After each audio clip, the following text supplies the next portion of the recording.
Ayun na na, welcome po sa Baguio. So, dito na naman po dito ako sa Baguio. Umuwi po at para dalawin ang aking misis. So, ito pong bagong attraction natin na andito po sa right side ng Burnham Park. Makikita niyo po, andyan pa rin po mga stall. Bago pong stall yan after ng Panagbiha Festival, nakakatuwa lang isipin at meron pa rin po mga ganyan attraction dito sa Baguio.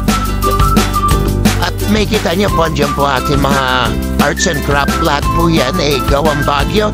At syempre mga pagkain nakafa-lunod talaga sa sarap. Meron din po tayong coffee camper dito. Napasarap po mga kape nila dyan. Dyan din po ating mga sweets. Mura-mura po yan compare sa baba. At may mga available din po may iba't ibang foods. At syempre di mawala mga street foods natin. Ayan po, kompleto po sila. And makita niyo rin pati iba't ibang mga juices dito. At syempre mga local products natin from Baguio, especially from Good Shepherd.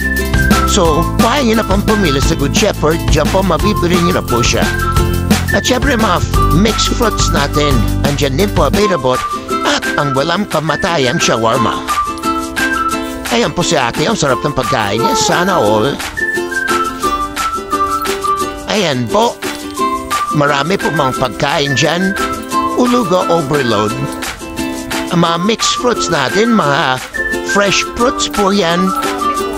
And of course, Tasty Factory, iba't ibang juices din po and mango mania. Mahilig po sa mangga.